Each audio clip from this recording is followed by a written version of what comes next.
Hello, welcome.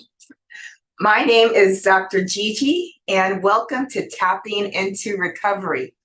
Welcome to those watching live on YouTube. Periodically, we'll switch between YouTube and Facebook to stream live on. And I want to welcome those that are coming live into Zoom.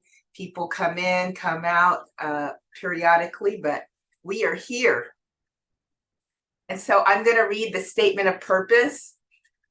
We offer a safe, non-judgmental, non-religious, yet spiritual approach to recovery for all humans.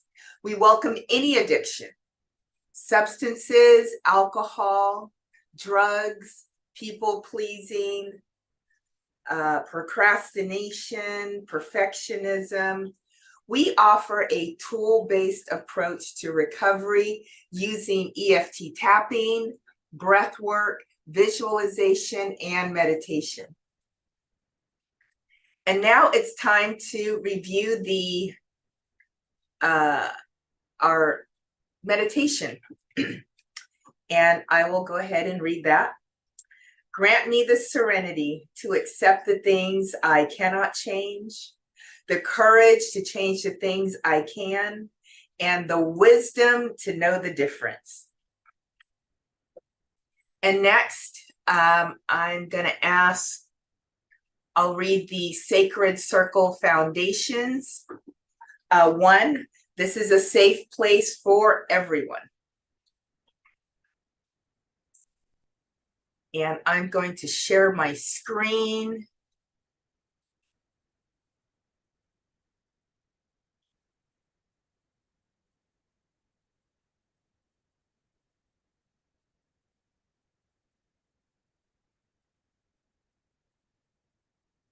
Move that out of the way. So I'm going to read the Sacred Circle Foundations. You should be able to see my screen. This is a safe place for everyone. 2, we give and receive welcome. People learn best in hospitable spaces. In our sacred circles, we support each other's learning by giving and receiving hospitality. 3, be as present as possible. What is offered in the sacred circle is by invitation, not demand. This is not a share or die event. During this gathering, do what your soul calls for and know that you do it with our support. Your soul knows your needs better than we do. 5, speak your truth in ways that respect other people's truths. Our views of reality may differ, but speaking one's truth in a sacred circle of trust does not mean interrupting, correcting, or debating what others say. Speak from your center to the center of the circle using I statements, trusting people to do their own process. 6, no fixing, saving, or advising or correcting each other. This is one of the hardest guidelines for those in the Be Strong category. Just letting people in. Welcome. I'm just reading the Sacred Circle Foundations. So no fixing, saving, advising, or correcting others. This is one of the hardest guidelines for those of us in the Be Strong category. But it's vital to welcoming the soul, to making space for your inner teacher. 7, learn to respond to others with open, honest questions instead of counsel corrections. With open, honest questions, we help each other hear each other into deeper understanding. 8, when the going gets rough, turn to wonder. If you feel judgmental, just letting people in, When the going gets rough, turn to wonder. If you feel judgmental or defensive, ask yourself, I wonder what brought her to this belief. I wonder what he's feeling right now. I wonder what my reactions teaches me about myself.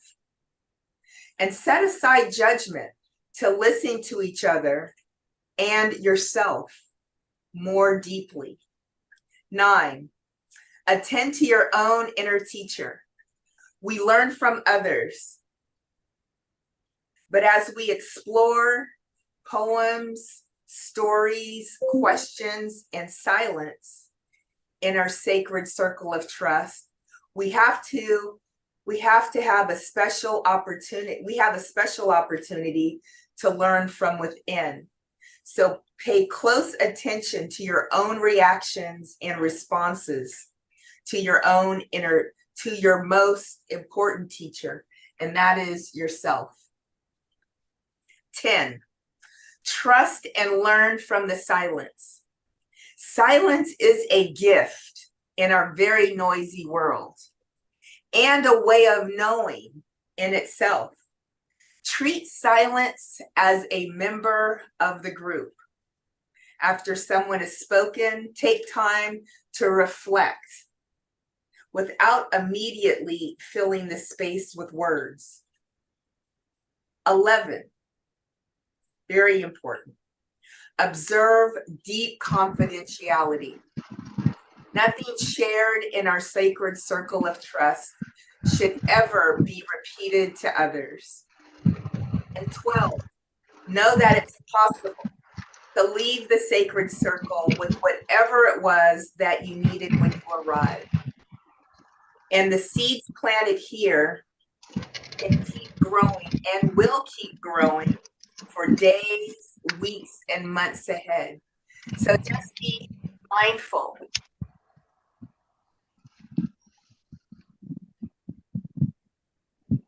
Okay, so we've read the meeting guidelines. And now I would like to share some upcoming announcements. I'm going to stop sharing quickly. And I'm going to ask everyone to mute their lines. Thank you. And I'm going to post some freebie links in the Zoom chat. Now, these are free links, and these are great links. For example, you can get access to the breathwork primer. It provides a lot of information about breathwork techniques, and we will be doing some breathwork techniques here today. Also, we'll be doing a self-love and acceptance tapping. And that tapping is available for you for free. There's a link there. Access to a wonderful meditation, some information on how recovery works, a playlist of tapping into recovery playlists if you're interested in the 12 steps. So I have actually tapping to the 12 steps. So that's a great link. And I'm also posting some information about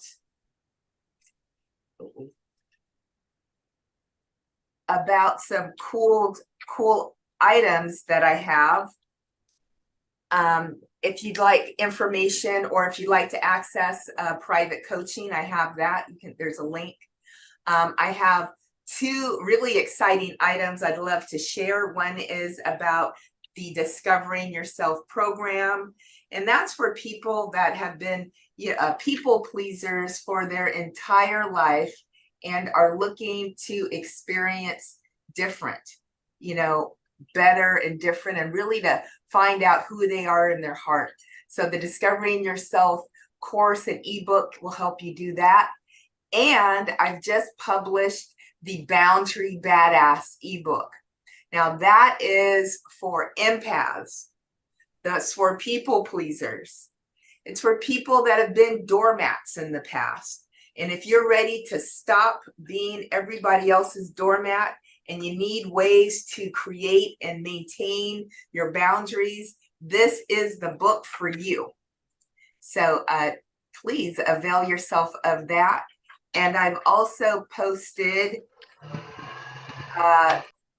some links to if you need to get in contact with me, or if you want to follow me on social media, all of that is available. And we meet every Tuesday from 6:30 to 7:30 p.m. Pacific Standard Time.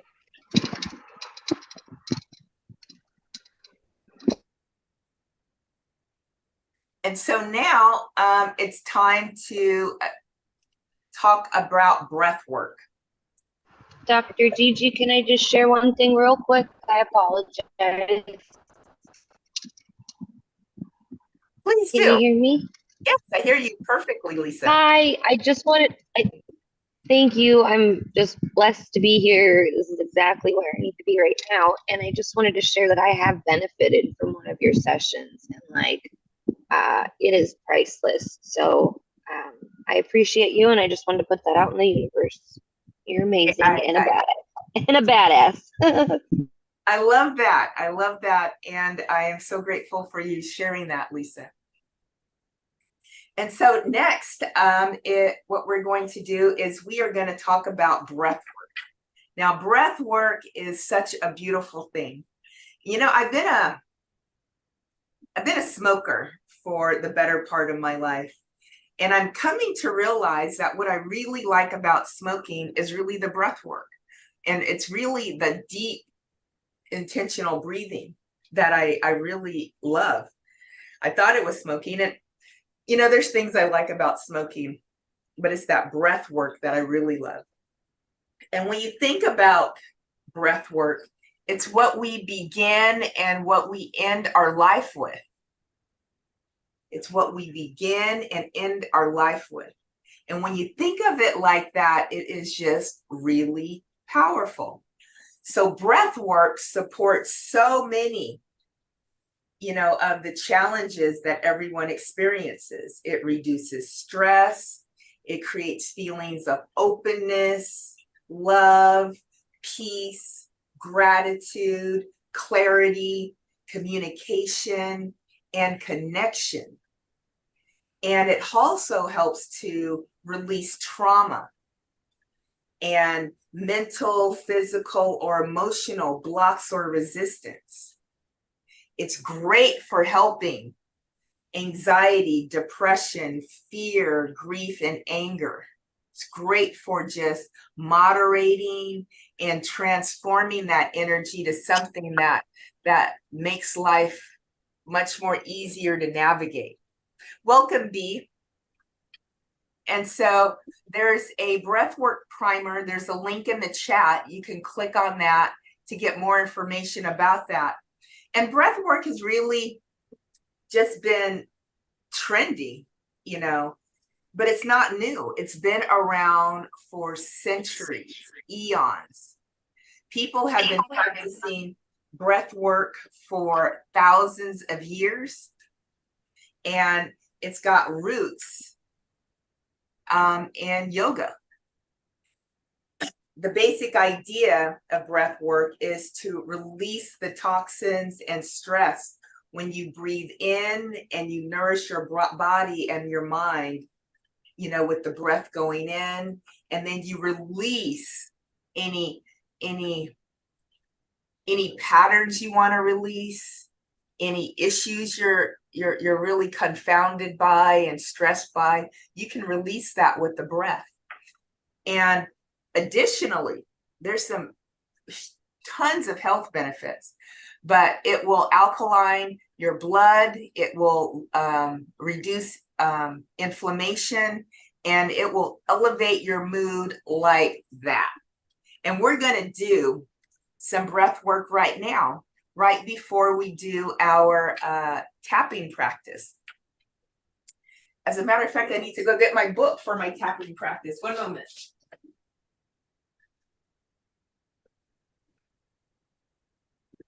Sorry, but I knew I was forgetting something and it was my tapping practice. But first, we're going to do some breath work. So I want to make sure that you're seated comfortably and you're safe. And if you're safe and comfortable, this is a great time to do, we're going to do a different type of breathing.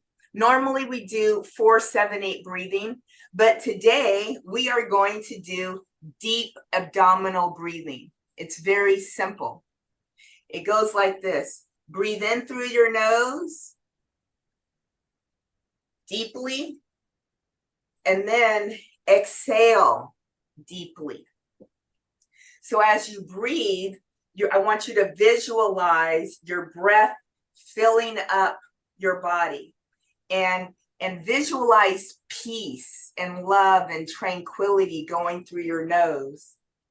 And your belly and your chest should expand when you inhale.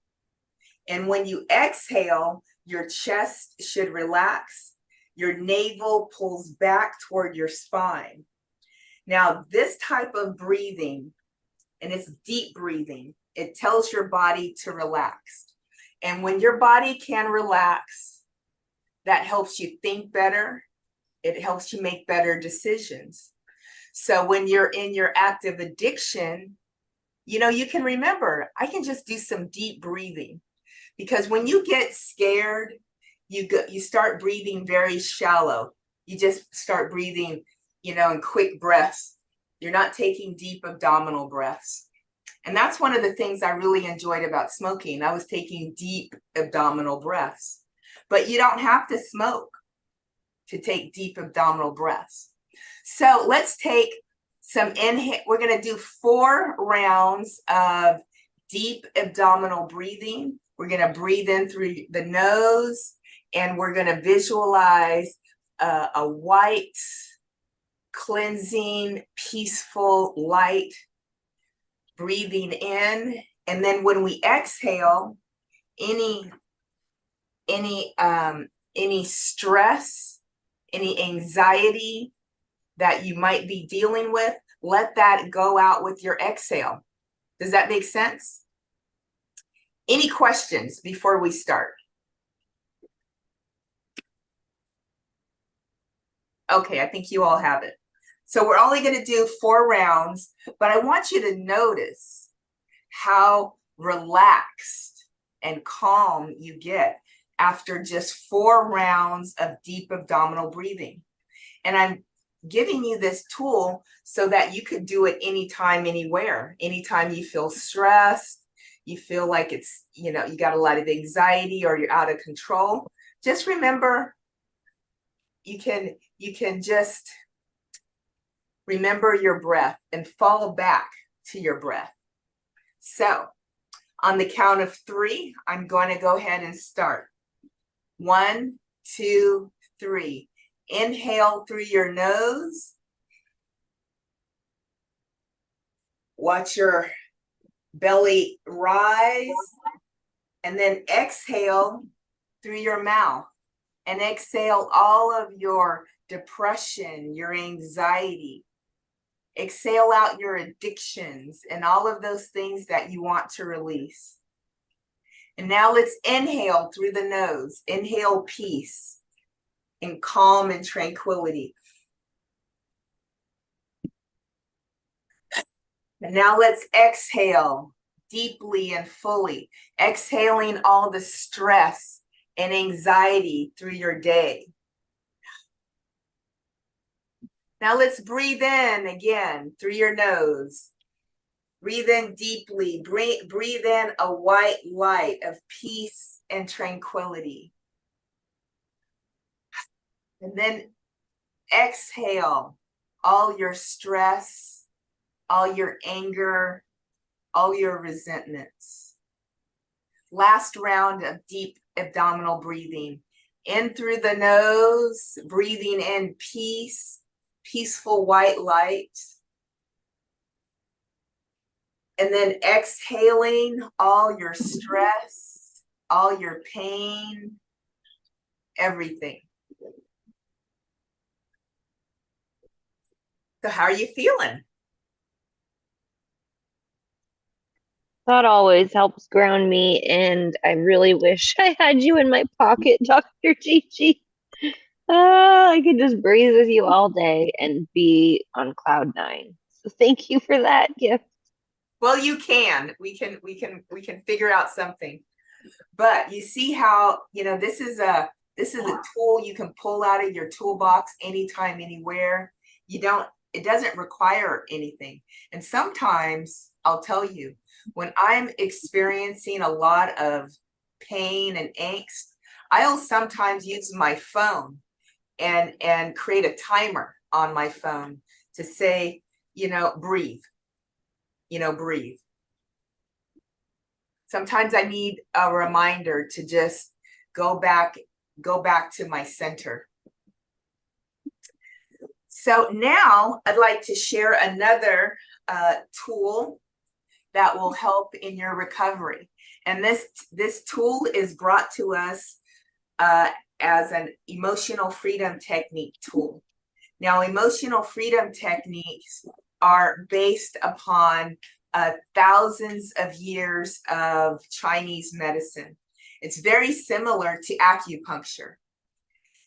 Now, acupuncture involves needles at the various meridians or energy channels through the body.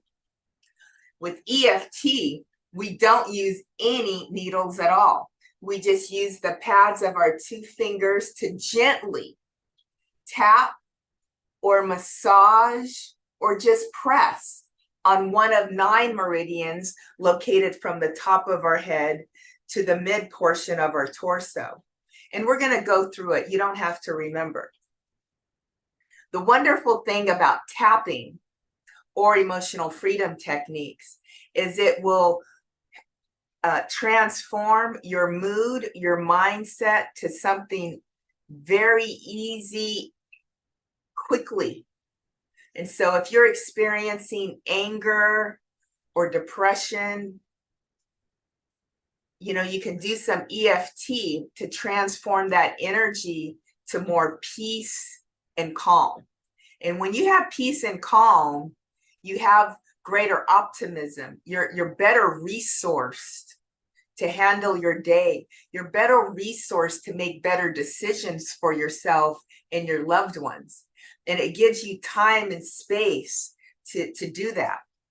So we're going to do one round of tapping on self-love and acceptance. So within my coaching practice, I always start with self-love and acceptance. I believe when we can love and accept ourselves, that creates the foundation that we can do anything, because then we can feel optimistic, we can have faith, and we can create goals and dreams that are within reach. So it helps with identifying those goals and dreams that you want for your life, that you want so desperately for your life. Maybe you want peace. Maybe you want some peace with your addictions, or maybe you want peace with your finances, or peace in your relationships. Well, EFT can get you that. It can help you with lots of things. It can help you with pain, it can help with addictions. And we're going to start with self-love and acceptance. But first, I want you to tell me on a scale of 1 to 10, how much do you love and accept yourself right now? I don't want you to think too hard about it. So 1 is, I'm feeling really hateful and discouraged about myself. And 10 is, I love, love, love myself. Where do you fit on this scale, on that Likert scale of 1 to 10? 10 is I'm hating myself. 1 is I'm hating myself. 10 is I am loving myself. Where do you fit on that scale?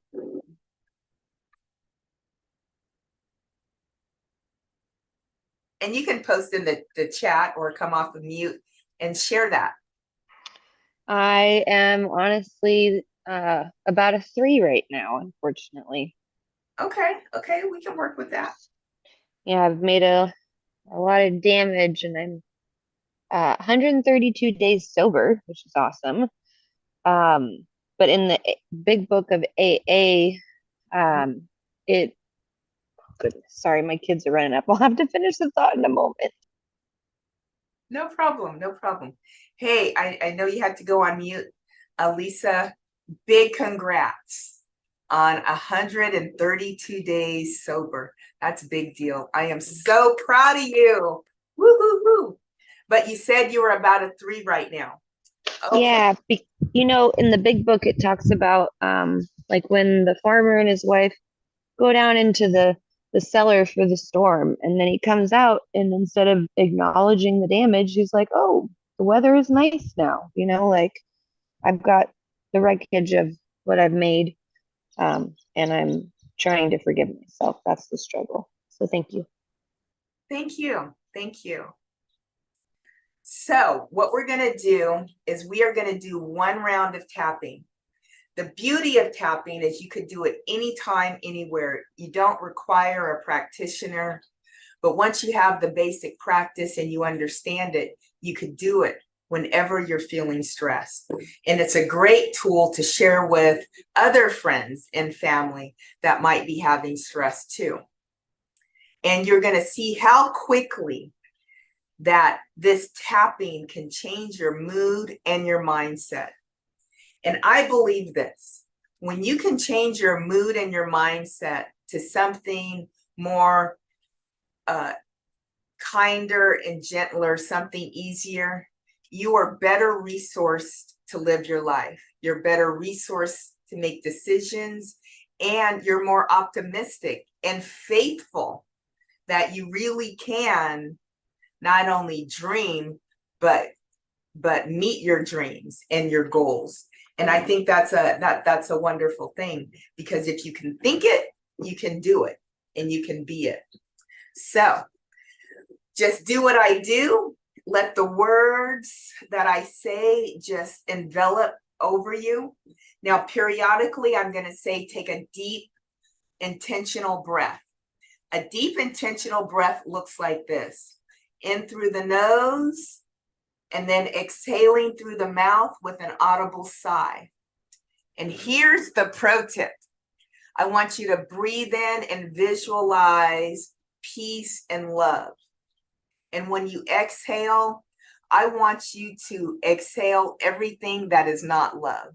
If you get some chatter in your head while I'm saying these affirmations of love, I want you to let it go with the exhale. Any thoughts that are not of love, let them go out through the exhale. Does that make sense? Excellent. So, in a safe, comfortable place, just do what I do. Let the words wrap over every cell of your body. Let them cascade, and just believe these words to be true. The more you do it, the more believable it is, the better you're going to feel, and the better you're going to experience positive outcomes. So, on the count of 3, we're going to go ahead and get started. 1, 2, 3. Sometimes it's really a challenge to love and accept all parts of me. I can accept that it's been hard in the past, but I'm now willing to see things differently about myself. I choose to love and accept myself exactly as I am. In fact, I choose to love, honor, cherish, adore, and forgive myself. Let's take a deep, intentional breath in through the nose, out through the mouth with an audible sigh.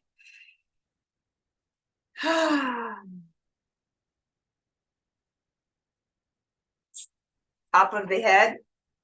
I choose to love myself.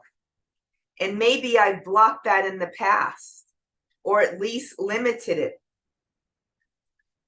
Maybe I have all these reasons why I couldn't or shouldn't love myself. Eyebrow point. I choose to recognize that I am worthy and deserving of love unconditionally. Side of eye.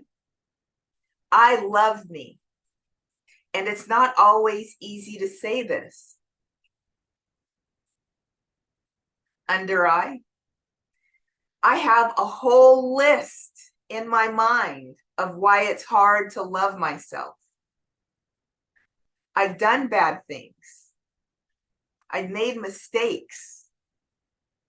Maybe I've said things that have hurt myself or others. Maybe I've done things to hurt myself or others. Let's take a deep conscious breath in through the nose, out through the mouth with an audible sigh.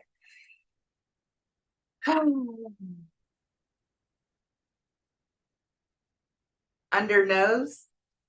Sometimes I don't like who I see in the mirror. And sometimes I don't think I am good enough. Maybe people have made me feel like I'm unlovable. Under mouth. Maybe I think I can only be loved if I achieve certain things.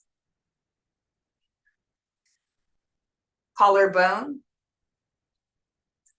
If I look different, if I weighed less, if I were smarter, if I were better looking, if I made more money, if I had a healthier lifestyle, if my relationship status was different, if I exercised more, if I had more friends, if my parents loved me more, if.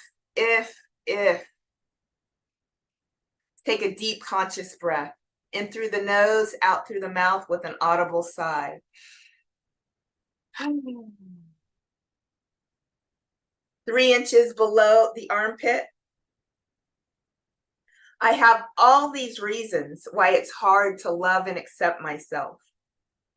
I wonder if it's possible to shift my thoughts about myself. Beliefs about me are simply thoughts I keep thinking. And when I change my thoughts, I change my life. Let's take a deep conscious breath in through the nose, out through the mouth with an audible sigh. Top of the head. It's possible when I was growing up, love was conditional. I felt love when I was a good kid, when I got good grades, when I achieved awards. But what if none of that mattered? Eyebrow point. No matter who I am, no matter what I do, I am worthy and deserving of being loved. In fact, I am worthy and deserving of loving myself just because I exist on this planet. And that gives me good enough reason to be worthy and deserving of love unconditionally. Let's take a deep conscious breath. In through the nose, out through the mouth, audible sigh.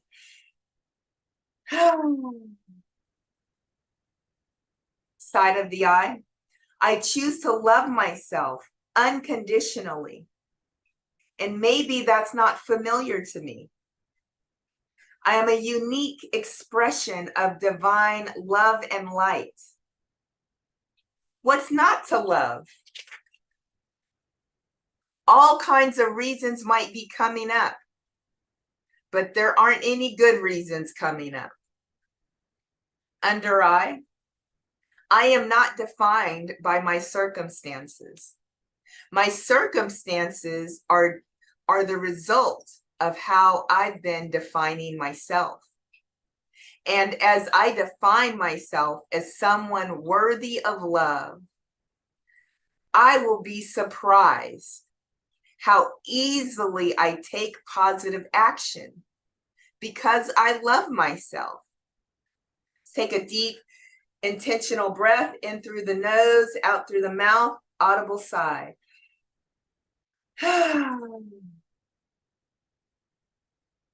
Under nose, of course, I'm going to want to improve things. I take positive action as an act of love toward myself. And when I think of myself as unlovable, I'm actually less motivated to take good care of myself. Under mouth, I deserve love unconditionally. And deep down, I've always known this to be true. And now I'm finally acknowledging the truth. Collarbone, I am worthy and deserving of love and acceptance without condition. I'm not going to wait for external validation. The more I treat myself with love, the more others will see that they can treat themselves with love. And we can all be more lovable. That's a total win-win situation. So I'm allowing myself to love myself unconditionally in mind, body, and spirit. One last conscious breath in through the nose, out through the mouth with an audible sigh.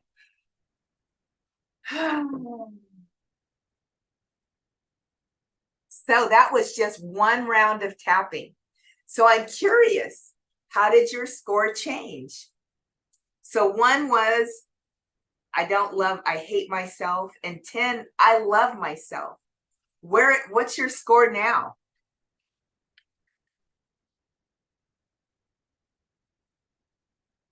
7. You went from a 3 to a 7, Lisa? Wow. Wow. That's Yeah, easily. Yeah, I mean, you do some amazing magic, Dr. Gigi. I love Yeah, that. I know. When I hear that kind of stuff, it does change my mindset, at least for a while, and I appreciate it. I'm really glad you said that. I'm glad you said that because oftentimes, when we do personal development, it could look very temporary and it can feel very temporary, but it doesn't have to be temporary. And so that's what, so one thing I've done, especially on when I'm dealing with something really hard and I'm not really proud about, how I've behaved, I really will set my timer. I set my timer and I'll do the self-love and acceptance tapping. It's available in the link. And I just do it. And I force myself to just do it because it helps me to feel better. And I deserve to feel better. I've learned that over time. And I don't do my friends or family any good if I am not feeling my best. And so, that's another way that I stay in my recovery, by keeping myself at my best, in as much as, that I can do. So I am so glad that you went from a 3 to a 7. That is like 40%, in just one round of tapping. So you see how quickly your mood, your mindset can change. So thank you for saying that. Now, Yeah, I should probably start my morning with it, to be honest. And I don't mean to talk over other people. If anybody else had something to say. no, I'm glad you did. As a matter of fact, Lisa, I suggest you do it at least 3 times a day, especially when you're going through something. As soon as you wake up, while your mind is still in this alpha state, and right before you go to bed, and then in the middle of the day, I would do that. I'd set my alarm clock because I would call this a time and energy investment within yourself. Leah, I see you have a question. Yes, thank you. Thanks so much. So much for giving us this boost. Yeah, I noticed today when I was in something already, because I have the addictive nature, like it starts with a thought or and then I got triggered and I got into it. Like somehow it starts with it's one word or one thought and I'm not able to like I'm not in a position where I can tap, a position like where I can make a phone call to someone in the program, I can make a meeting. Eventually, towards the end of the day, I ran to a face-to-face meeting. I felt like I needed I need emergency, like a 12-step connection. Like I felt like I'm not going to survive the day. I Mm. literally felt my whole body breaking out into hives. What is hives? Like, what does hives represent? I mean, I was eating off. I was trying to eat all kinds of foods, and I have my main addiction is my food addiction, and I suddenly I suddenly got a terrible heart condition, which I thought I was over with. I thought I healed already. I've got that many years ago. I thought I'll never get it again. I suddenly started getting into my food addiction. So much flour, so much sugar. My whole body was biting painfully. It broke out that I was all of a sudden in such a situation I couldn't tap. I couldn't do anything that I know to do. How I know to take care of myself. What do you do in those times? That's a really good question, Leah. I would say have the self-love and acceptance tapping, have that link ready in your phone, and click it. Just do it. Go directly into that, because you could do that anytime, anywhere. People don't have to know that you're doing it. It sounds like, your body was going through a lot of anxiety, and a lot of stress Was because it detox? Was it more like a detox from allergy foods? Also, could it be allergy related? Like I ate a lot of food I'm addicted to and allergic to. oh, I mean, could absolutely, it come out on the yeah, coming out absolutely, on the skin? What comes out yes, on the skin is detoxing. yes, There's a especially lot if of you're, toxicity. yes, especially if And you were there's a, eating things that aren't good for you, and it's your body saying, yeah, you're right, this is not good for me, and I'm going to show you exactly why it's not, because now I have to expel it from my body.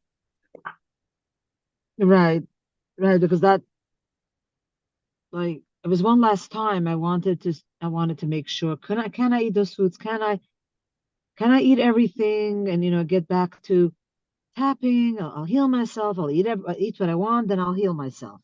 Right, That was my calculation. But then you said my body, God, let me know that no, you can't do that, right? right. Obviously, it let me know that I can't do. But once the hives break out, it's total. I'm total dysfunction. Like I can't I can't do anything at that time until it goes away. Like it totally. I mean, it totally takes my functioning. It bites you. It itches so painfully. And I literally like I got such pain like marks on my body from the bad itching and I was in a toxic environment at some point, which I wasn't, which I couldn't get out. Like it's just a lot. There was a lot going on, but I guess it wasn't just the food, it was everything else. It was like was it everything, a combination of everything that brought out the condition. Yeah, yeah. I would strongly recommend going into a place where you feel safe and calm, and starting with some breath work, doing maybe the 4-7-8 breathing or deep abdominal breathing, and then go directly into self-love and acceptance, so you can get back to your center, get connected to your heart again. And then, start to sort out and figure out, okay, what caused you to want to eat these items. And then, and not do it in a place of punishment or sabotage, but just say, hey, what was going on for me to think I could do this? Or if I just wanted to try and see if I could eat this once again, well, now I know I can. And so that can provide, deeper knowing so that you can avoid that in the future. Does that make sense? Right. That's what it confirmed. That's what it confirmed for me. I just want to, want to eat here. I want to have every eating opportunity. And then I'm going to go back to my pro. Then I'll go back. It was like, I felt like it's not ending. And I wasn't, and then the hives condition stopped me, told me like, you can't. And I knew I'm going to get better and better as I'm going to watch my diet, which it's a bit better at times, but still have to keep taking allergy pills, like allergy medication. Mm. And I see I don't tap myself. I see now I felt better. Now I came on here and I was tapping together. We were all tapping. I was tapping. I don't end up doing it myself. That's what I noticed. I mean, sometimes I do Yeah. here and there. And that's not the same. It's not the same effective. Like we know a 12-step program doesn't work alone. The same way it's not as effective. It doesn't work alone. Really, you need, that's why I appreciate, this group because, we're doing it in a group form. It's effective. It's really helping so much. I love that. I love that. Okay, so now what I'd like to do is watch a short, almost 5-minute video on the second agreement. And then we're going to just take some time to talk about that.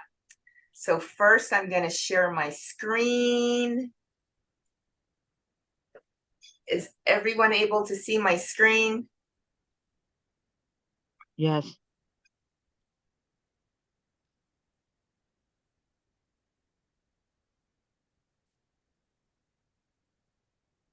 Why don't you Oh, own commercial real estate? Yes, you. oh, this Why was don't not you own supposed to commercial show up. property? Okay.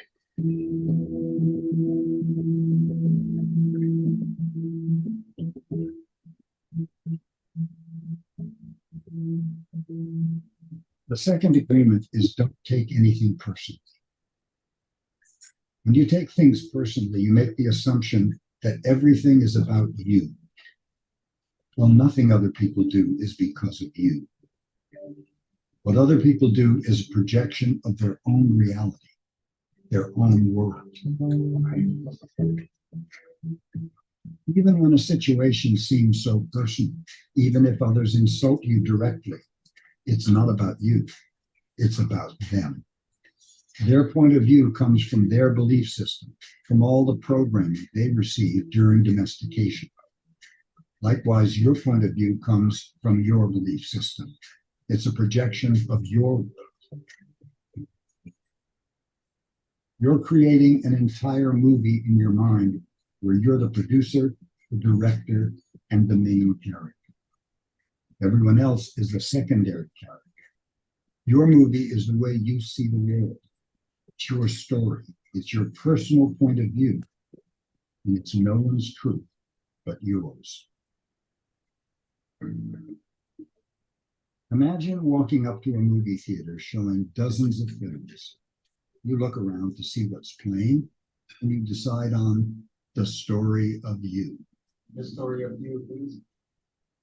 You go inside the theater, and surprise, you're the star of the movie.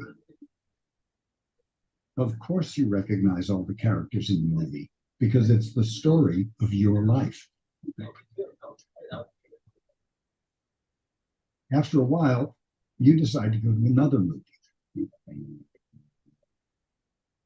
In this one, you recognize the names of all the characters, but this is the story of your mother's life, and the way she projects herself is completely different.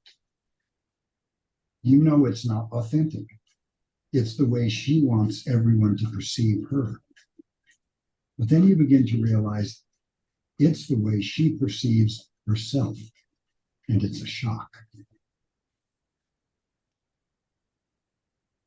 Then you see a secondary character who has your face, and you say, this can't be me. But you realize this is how your mother sees you. It's what she believes about you, and it's far from what you believe about yourself. You can see the way your mother perceives all the secondary characters in her movie, your father, your siblings, your friends, and her perception is completely distorted. You go to the next theater and the next. And after watching all the movies of the people you love, you realize that everyone distorts the characters in their movie. You decide to return to the first theater to see your own movie again. But you no longer believe your story because you can see that it's just a story. You see yourself acting, but now you know that nobody sees you the way you want to be seen. In that moment, everything changes for you. Now you can see that everyone is living in their own movie, virtual world of their own creation. Now it's clear that whatever people think of you is really about the character who lives in their movie, not yours. They create an image of you, and that image isn't you. The people you love don't really know you, and you don't know them either. The only thing you know about them is what you believe about them. They have no idea what's going on in their virtual world, what they're thinking, what they're feeling. Now it's easy to understand why there's so much conflict between humans. Most people aren't aware that everyone is living in their own world. From their point of view, which is their only point of view, everything is all about them. People want the secondary characters to act a certain way, and when they don't, they get angry or hurt and use the word to spread emotional poison. They take everything personally. When you take nothing personally, you avoid many upsets in your life. You're immune to other people's emotional poison. You know that all humans live in a virtual world made by words. You listen to their words, you respect their point of view, but you no longer judge or react to what they say. Whatever people say doesn't affect you because now you understand what they're doing. They're just letting you know what's going on in their virtual world. With this awareness, the second agreement is pure common sense. Don't take anything personally.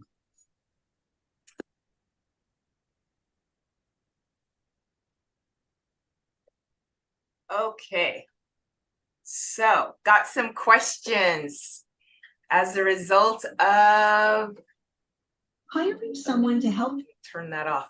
So, having watched the second agreement, I've got a question. I'm going to post it in the chat, and I'm also going to say it. So in this coming week, how can I cultivate a mindset that is less reactive to the opinions and actions of others? Now, this question is a great question because it's going to prompt us into some self-reflection on really developing our own emotional resilience and detachment from the opinions or behaviors of other people.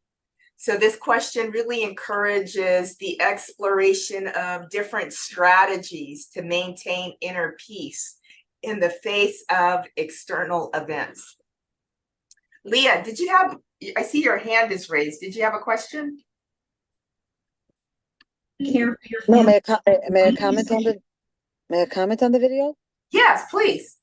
Yeah, it was just perfect to see this because even though I know it, I know everybody acts on their belief system. I know that, but because I'm going to toss the program,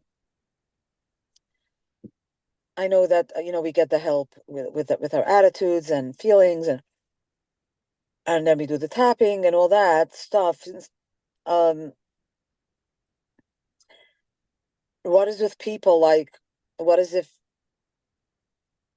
what is if our spouses are really different? Right.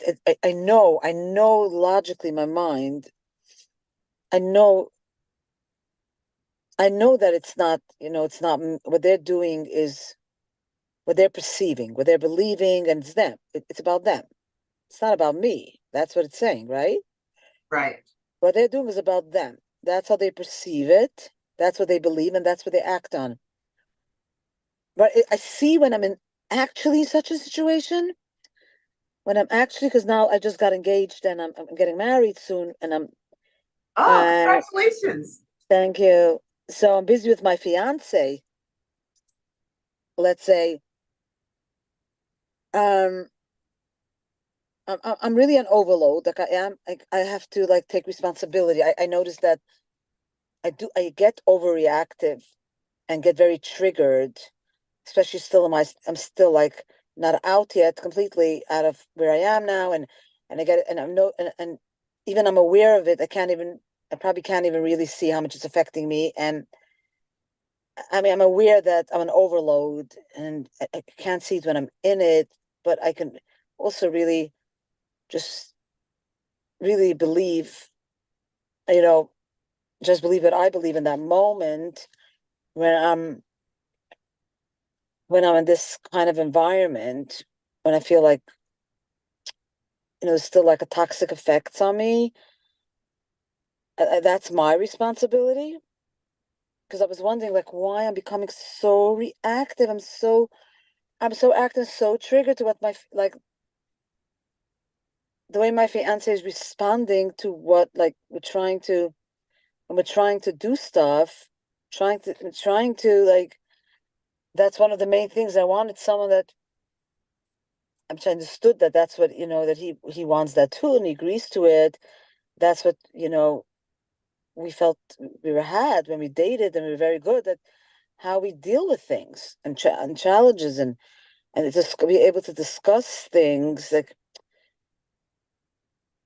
if you don't have someone, if you can't talk to him and deal with him, it doesn't even matter how many divorce agreement, no, I mean to say like marriage agreements, whatever papers and lawyers you have, if you can't talk to the person, forget it, God protect. I think I'm gonna have more clarity. Suddenly I'm hearing things, maybe I'm hearing it differently or seeing it differently because I am in a very difficult space now. Getting out of a food relapse and withdrawal, and perhaps I overlooked some things. I didn't pay enough attention to certain aspects of him because I was in withdrawal. I was in a fog, right? I wasn't in my Right. clearest. I wasn't in my clearest mind. Um,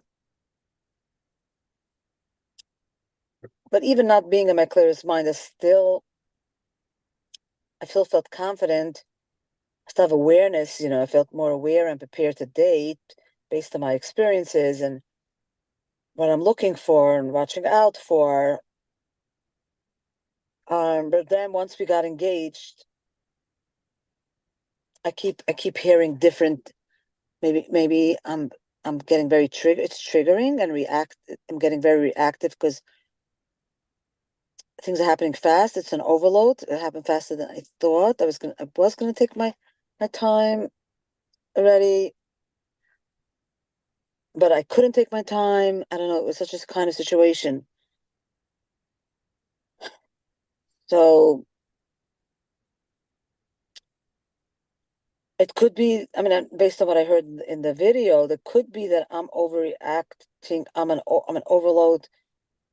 I mean, God willing, I'm waiting for the minute to be removed, removed from my mom's home and stuff. I'm leaving already. Friday, I'm leaving already. Um, it's another 2 nights that I'm still gonna be by my mom, another 3 nights. I'm still by my mom, which is very toxic and very, you know, I always get more sick and more affected in that environment, no matter what I know. I mean, is it always us when we're getting sick and affected?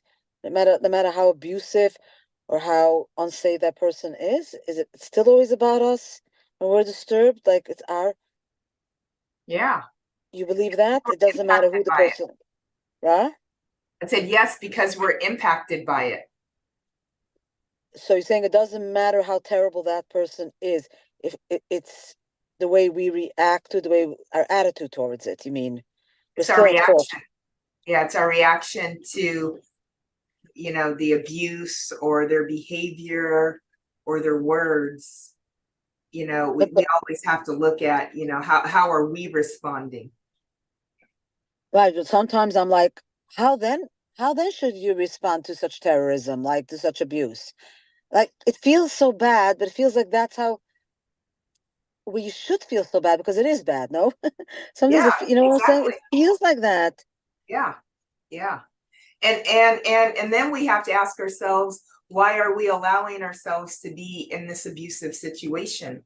Because we don't necessarily deserve that. We don't deserve to be treated unfairly or abusively. And Right. So I for financial reasons I couldn't get out, but now I'm getting married, so I'm getting out. Which I yes, wasn't gonna get married to get out. I was I was still careful. I was still, dating properly, even though yeah, I had to get, you know what I'm saying? I yeah, couldn't date to get out, even though but maybe it can be the toxic effects. Like my mother has like a very bad effect. Like suddenly twitches my brain. Like she has a very bad effect on me. So I mean, it's our responsibility how we take care of ourselves. You're saying exactly. if we have a bad effect from someone, it's what are we gonna do about it? Yeah, But if you're living with someone, let's say if it's your spouse, if your spouse triggers you, you're gonna keep I mean, you know what I mean? I mean, usually we try not to be with people that keep triggering us. We try not to, exactly. you Or know, Leah, we start looking, at the trigger. I'll give you an example. One of my really close girlfriends, and we used to do lots of things together. And then, she found a great guy. They had a wonderful relationship. And I felt triggered by it. I felt these feelings of envy and jealousy. And I was really embarrassed about it. I was like, why am I feeling envious and jealous? And I was repressing it. I was like, oh no, that's not the case. And then it kept coming up. And I said, let me look into this. Let me feel into this jealousy and envy. And when I felt into it, what I learned is, oh, she's got something that I want. She has found the relationship with the kind of guy that I really want for myself. oh, Then I said, oh, that's what the envy and jealousy was telling me. It wasn't this horrible emotion that I was just trying to pack away, but it was really just trying to inform me to say, hey, Gigi, this is what you want. This is a clue of what you want. So when you do feel triggered, you can start, peeling back the onion layers a little bit and saying, where is that coming from? What is this feeling trying to teach me? Does that make sense? right. But I mean, usually, like when I have so much to do in a short time, like I'm not, like I'm not getting to that moment now. But I know that over the weekend, usually over the holiday, you know, over the weekend where we stop. We have to stop everything. Can't drive. You can't drive a car. You can't. We can't cook. We can't. Like when we stop everything over the weekend, like I can get more connected to like myself. Like I can realize more, and I see what you mean. Like I get to that place where I could really see more clearly what's going on. Why am I so triggered? Um, it's bringing up like I'm triggered. I'm afraid that he's, you know, that's one of the main things that I'll be stuck up for. I'll be supported. Of course, I'm doing that for myself, like you said. Of course, number one, we do it best for ourselves, which I'm doing. A lot of things I'm hearing differently, or maybe I'm hearing it. Or maybe I'm overreacting to what I'm hearing more Mm, because of my brain is very fried. It's very fried because I'm going through withdrawal from eating, you know, too much. I gained weight. You know, it's not.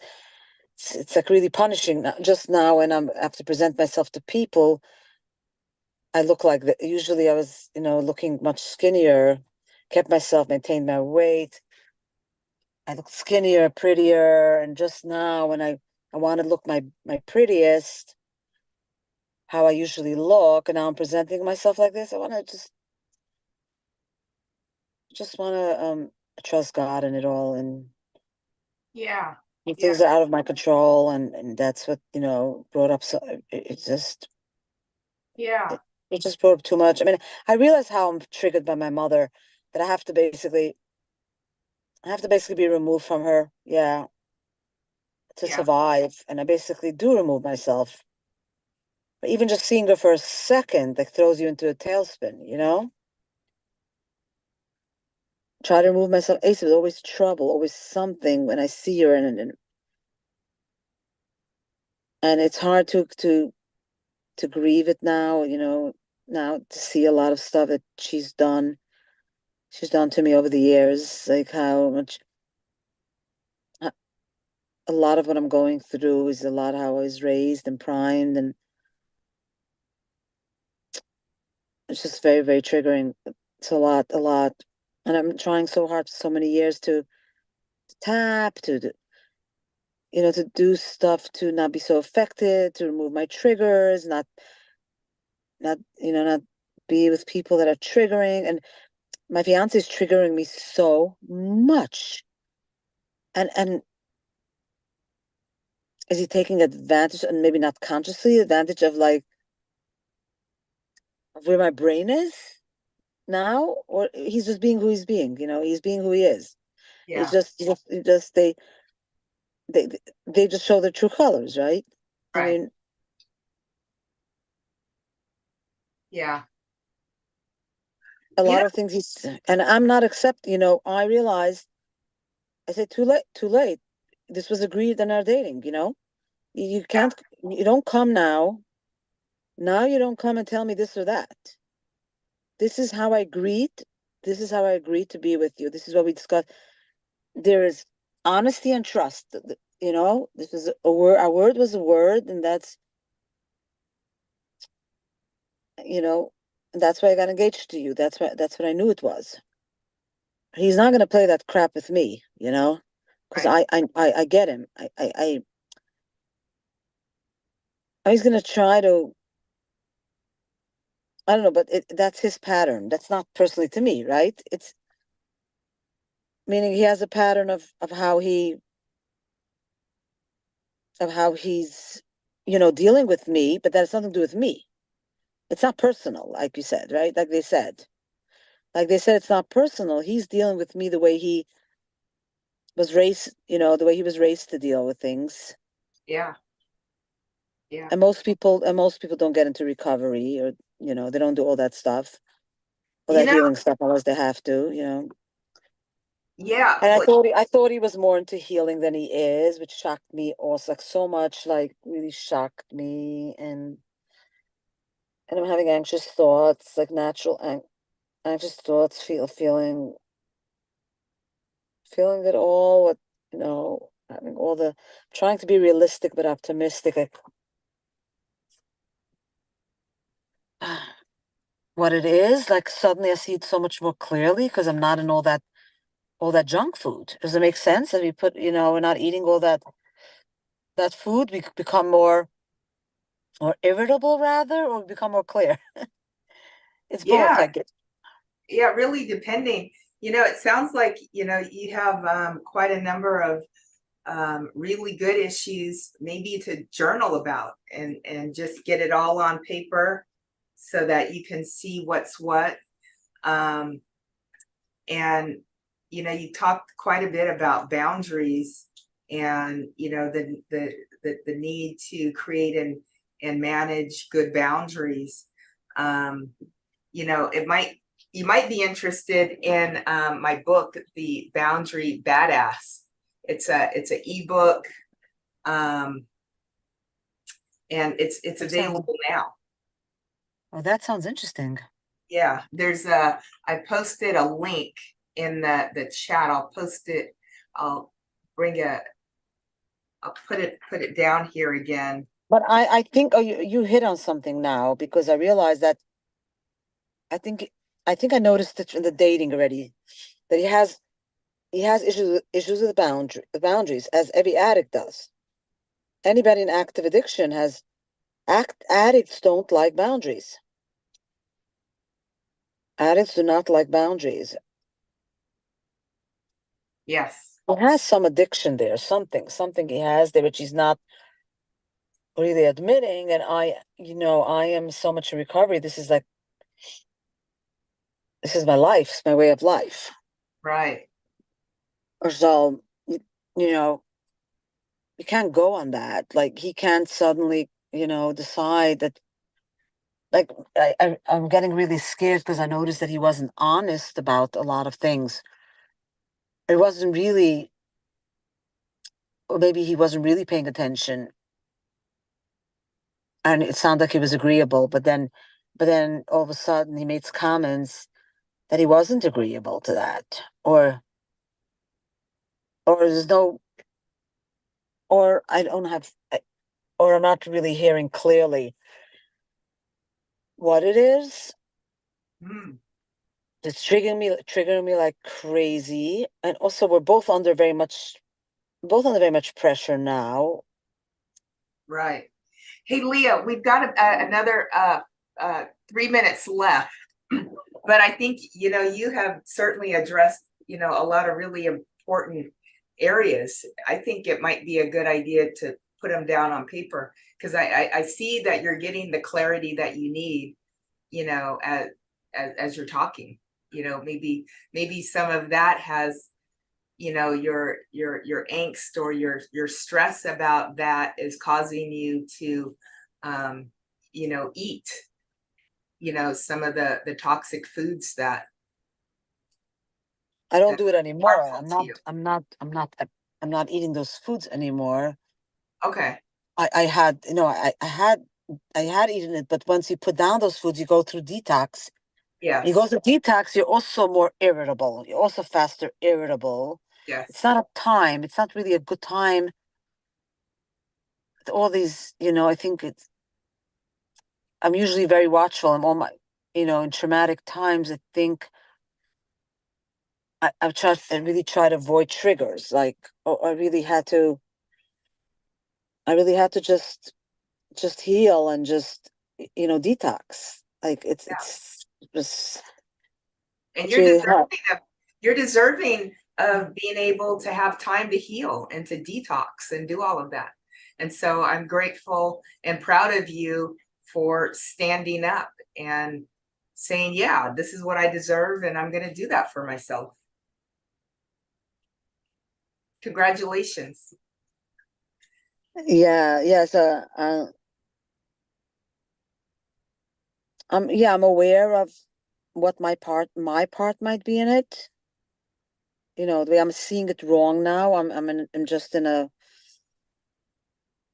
detox phase. Yeah. That I might be seeing it all. I might be seeing it all wrong, or whatever effects my mom is still having, which I'm trying to get out of ASAP, and anxious about.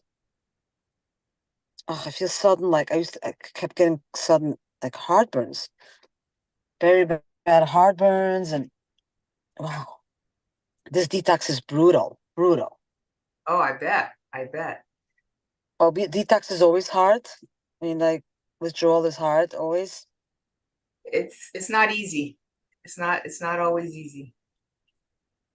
And maybe it wasn't the right time to get engaged, or whatever it was, you know, if it was, then it was the right time, you know, then maybe I just can't, maybe like we're just under a deadline and we can't see it now really, so. Yes. Thank you. Thank you, Leah. Okay, now we are moving to our closing statement. In closing, we would like to remind you that we practice the principle of anonymity. This assures us all the freedom to express ourselves at meetings and in private conversation without fear that our comments will be repeated. We keep what is shared at these meetings confidential. Our closing meditation is, grant me the serenity to accept the things I cannot change, the courage to change the things I can, and the wisdom to know the difference. So thank you all for joining today, and feel free to come every Tuesday from 6:30 to 7:30 Pacific Standard Time for an hour of recovery. So thank you all for joining. Thank you all in YouTube land.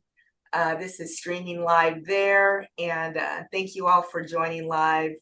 I always appreciate you. Each one of these tapping into recovery sessions is different, depending on, you know, what's going on with the world, with what's going on with the participants of this group, and it's always about development and growth for me. So thank you, thank you, thank you. See you next week. Goodbye. Thank you so much. Bye-bye. Bye-bye.